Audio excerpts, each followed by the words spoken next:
it's Liz Yuille from Old Staples Craft again, and welcome back to my YouTube channel. Thank you very much for hitting play. This is one of the variations of the card that we're going to look at today.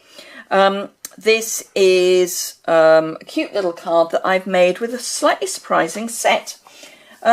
It's the Cookie Cutter Christmas set. Now, this is a set that was originally launched in the Autumn-Winter catalogue last year. So that was the 2016 Autumn-Winter catalogue, but it's carried over into the annual catalogue this year, and it goes with the Cookie Cutter Builder Punch, which is just so cute. But it's not just for Christmas, so I thought it was perfect to share with you today. And I'm particularly sharing it because I love this little sentiment here, which is wishing you a season as sweet and joyful as the friendship we share. And I've just picked out the friendship we share, and I've got this little bunch of teddy bears. And the reason I'm looking at the friendship we share is because when you hop over to my blog post to find out the dimensions and everything I've used, and that's all linked below, you will see that I will be talking about why I think anyone who does any crafting would be, not stupid, that's a horrible word, why we should be encouraging them to become members of our Stampin' Up family. Because it's a brilliant thing to be part of. I've now been a demonstrator for just over a year, and I really cannot believe the experience. I joined because I wanted to start a business, and that's what I'm doing, and I'm loving it. But that's really not why I do it now. I do it because of all the lovely people I meet, be that my lovely customers, be that people who connect with me on Facebook and YouTube and via my blog, or be that other demonstrators, and particularly other demonstrators who are all amazing. But you can read all about that on my blog. What I would say, though, is that joining is, there's no pressure. If you sign up and you decide it's not for you, then you just drop, and that's great. But in the meantime, you get a great deal on your starter kit, and you then get discounts on everything you buy. And if you decide that it really isn't for you, then you get to keep everything, which is marvellous. So you save money in the long run. And remember, our statement of the heart at Stampin' Up is to love what we do, which I do. Share what we love, which I do. And we share what we love as we help others to enjoy creativity and worthwhile accomplishments. What a great idea. Anyway, enough of that. Let's get on with this project. I'm going to do more of a Christmas version of this card. So we're going to change the supplies a bit. We're using the same stamp set. Now, for the background of the teddy bear card, I used the burlap background stamp. This is new this year. And it does this lovely kind of calico. Burlap is kind of what the US folks would call calico. It's a slightly rougher version of that, but that's that, and I think it works really well with my teddy bears bouncing all over it, who are all holding their hands because they're friends. So instead of the burlap, I am going to use marbled, and the reason I'm using marbled is because we are going to be making the little Eskimos. So I thought the marbled would look a bit like snowdrifty sort of backgroundy thing. So let's go through what I'm going to use for this card. So I've got a thick Whisper White A6 card base, so that's A4 cut in half, scored down the middle. A piece of Soft Sky cardstock, and that's my usual larger mat, and the measurements are all below. Then a piece for stamping, and that's my usual size. Again, measurements linked below. And then I've already stamped three little chappies. I've actually stamped a fourth, but we're going to use the back of that. So 3 little chappies, and I've coloured in 2 of them. And I'll explain why I've coloured in only 2 and why I've stamped a third in a minute. So let's start with eeny, meeny, miny, mo. I will start with the background stamp. So these are enormous. I'm actually not going to bother with a block because I find it easier to ink my stamp, and rather than picking it up and fiddling around with it because it's so large, I just leave it there and then put the card on top. And this was a tip I got from the wonderful Dina Rico over in the States. So I will show you what I learned from her. So I'm not going to go mad with inking this up too heavily because I just want it to be sort of a bit of a snowdrifty background. But I just want to make sure that it's reasonably well inked, and this is Soft Sky. So take my piece of card and lay it so that it is on there, and then I'm bringing in a block, a smaller block, but that's wide enough to just run over my cardstock and back again, just so that it gives a nice even pressure on the cardstock, which I can then pick up and get a nice finish. So I'll pop this to one side and I'll clean that up later. But let me just move that so that I can get to my stamping scrub, because I will need that in a moment.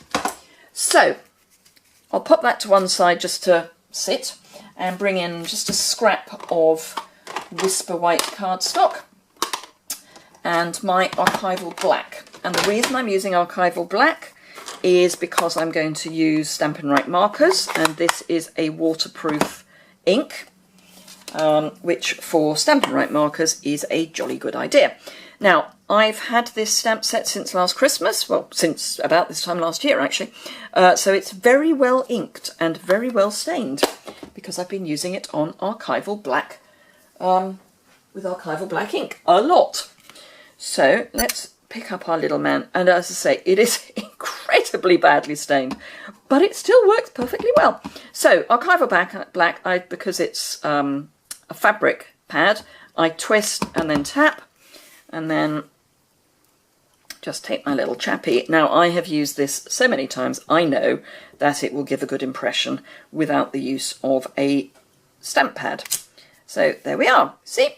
Now, this I am still going to clean as quickly as I can, just to get the worst of the archival black off. So, as I say, that is waterproof, but it does need to dry properly, which is why I've already done one in advance. And colours I'm going to use, just a small selection, but unfortunately they do cross over two colour packs or colour families. So I've got the subtles, which if you're following me on Subtle Sunday you may already have, and then the neutrals. So I have got Soft Sky again. Now, if you don't have the Stampin' Right markers, you could use a blender pen and pick the ink up from your stamp pad, so just from the lid. But in that case, I would use Memento to stamp with, because that works better with the blender pen. But with archival, then rather with the Stampin' Right markers, gosh, my brain went there, then you're better to use archival. So all I'm going to do is just colour in my little chap. And I'm going to do this in two passes, because you get a much better finish if you do. So I'm literally going to colour the whole thing twice, which I know sounds mad, but the only thing I'm not going to do twice is his little cheeks, because I just want a little pop of pink there, because he's been out in the cold, so he's cold.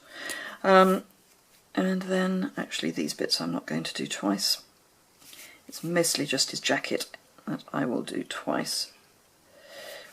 So this is just the braid, and then his little trousers I will do. This is Crumb Cake. So yeah, Soft Sky for the blue top, Pink Pirouette for his cheeks, Crumb Cake for his trousers, and then Soft Suede for his gloves. And I can probably get away with one layer of soft suede, but let's see. and you'll see what I mean about this in a moment, I'm hoping. Right, so if I bring back in, so this isn't a particularly brilliant colour to have shown it with, but there are some lines from where I used the marker. So if I go over a second time, I will be able to get rid of some of those lines and get a nicer finish. It just evens everything out a bit, but by doing it in 2 passes, you don't end up with the card pilling. And that's what I mean by that, is if I scribble here,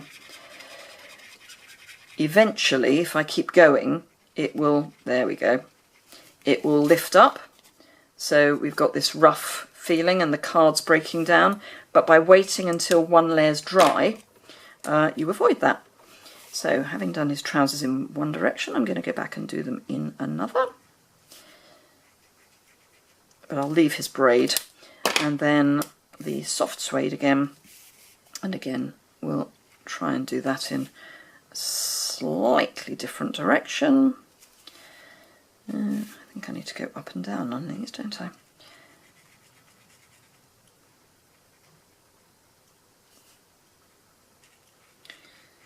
And then we're going to just finish him off with a little bit of Wink of Stella. Actually, there we go.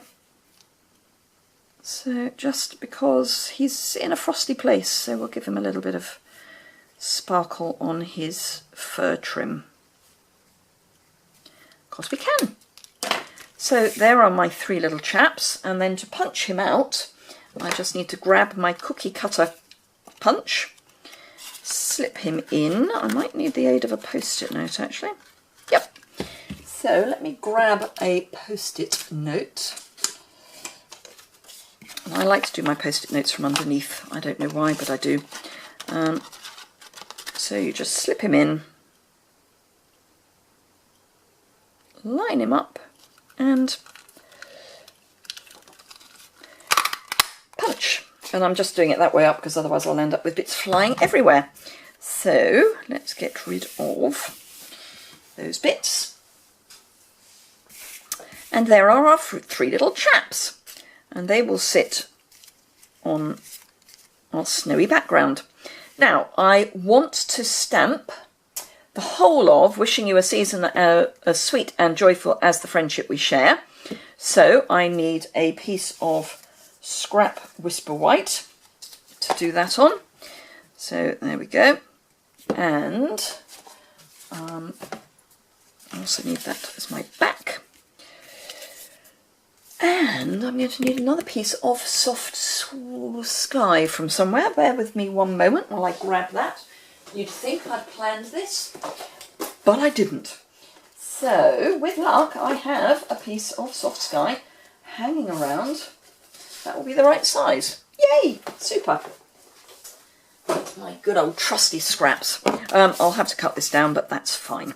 So, I'm going to use one of the colours that I've already got out, because I used it on the teddy bear one, which is Crumb Cake, and this will tie in with his little trousers anyway, so that's fine. Having it the right way up might be a plan. And then I'm going to stamp it sort of down a bit so that I can then trim the top off if I don't need it. There we are. Wishing you a season as sweet and joyful as the friendship we share. So, put that away, and snips. Just going to cut that there and there. And what I could actually have done is bring in my trimmer, couldn't I? That would have been a plan. So let's bring the trimmer in and be very, very brave, because actually this I'm going to cut with scissors because it's so narrow that, sorry, let's not do it off camera, It's so narrow that I can't really line it up on my trimmer. You can, but you have to kind of hold it all down. So this is roughly 1 5/8 of an inch. So let me cut a piece, and it's roughly, so if I cut this at 3, let's give it 3 1/4, just for good measure. And then when I pop that on there, I can flag its ends. But so 5/8 of an inch would be, I'm going to use this side because it's often easier to line up this side. So 5/8 would be there. I want just another 1/8 of an inch. So if I hold him down there, so we're coming in at 3/4 of an inch. And that will then give me just a nice little edge. Oh, lost one of my chappies. There we are. So I'm just going to flag the end. You could use your triple banner punch to do this, but I'm trying to do this with not too many supplies for you. So I'm just cutting down the middle of the piece of card, flagging the end, and then I'll pop it on here with a bit of snail, because I've got snail instantly to hand. And then I can flag this end.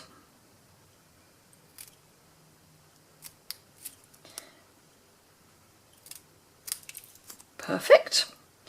And this end.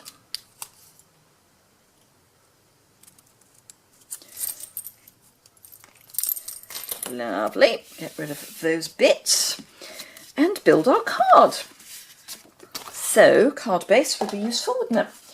There we go, 1 card base. And again, we're going this way because they're going to be standing in a row.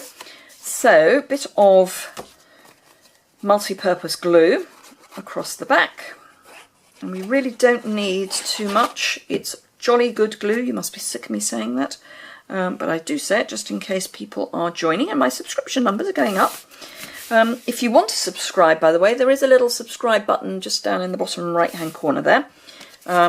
So please do, if you want to see more of these mad videos that I tend to put together. Some are madder than others. This one I think is actually remarkably sane for a change. And then because we've got a wet glue, it means I've got a little bit of wiggle room to get it all square. And then we'll pop our little chaps there, holding hands. And that there, and then I think a little bow. Lovely. Okay. So the other one I had, let's bring them in. So that one I had in portrait, and this one I'm going to have in landscape. So I'm going to glue 2 of my little Eskimos flat to the card. And I want them at a slightly jaunty angle. And then I just want to make sure I've left enough room for them to be holding hands. Yep. And then the last one I shall pop up on some dimensionals.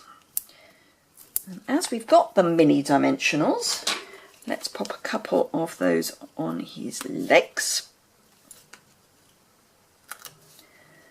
And hands. If you haven't got mini dimensionals, I would highly recommend them. They're brilliant. It is nice to just have the smaller size. But otherwise you can use the edge bits or cut a dimensional in half to get the smaller width. Obviously, it's not rocket science. If it was rocket science, I wouldn't be doing it, because I'm not a rocket scientist. And there we are, just holding hands. So cute. And then, let's see, which ribbon shall I have? Oh, let's have some of that, because it's the right colour. So this is Soft Sky, classic weave. So I'm just going to, let's do a little double bunny ears bow. So 2 loops and pop it through the hole.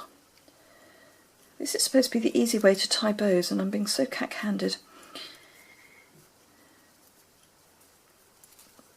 Let's just chop that end off. It'll be easier if it's not attached to the reel. Pop that back in my rack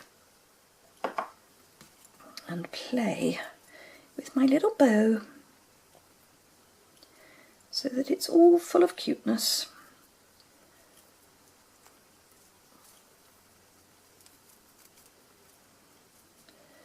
You can obviously spend a little bit more time playing with yours, but I'm sure there are things that are slightly more interesting to do than watch me tie a bow. Actually, I think I prefer that side. Particularly if I could get that end to be the same length. There we are. Right, so we'll have that there. That there, or that there. Oh, decisions! No, I think there.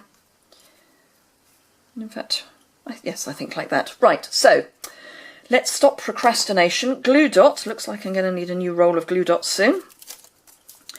And a piercing tool. Pop that just in that corner there. And then this I think I might actually put on more dimensionals.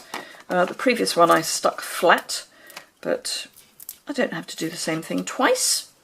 They are the basically same card but different, so, and then that can, yeah,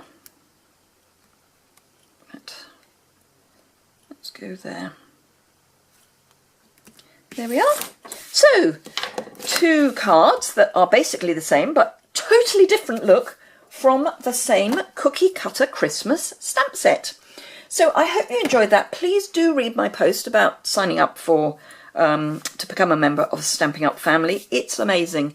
You get to meet so many wonderful people across the world, actually, and you get to be part of a real, just lovely family. So do have a look at that information, and I will see you again tomorrow with more fun and games. For, what is it? Tomorrow is Thursday, isn't it? So it'll be Thanks on Thursday. So I will look forward to seeing you soon. If you enjoyed this, give it a thumbs up. And as I say, hit subscribe if you haven't already. There will be the link to the blog post below, list of the products I've used below. Oh, quick tour of the colours here. So we've got Blushing Bride, So Saffron and Soft Sky with Pear Pizzazz. And this is the new Sparkle Ribbon, which is to die for. If you haven't seen this in the flesh, it's gorgeous, and the black is just amazing. Anyway, hope you've enjoyed that, and I will see you again very soon. Thanks a lot.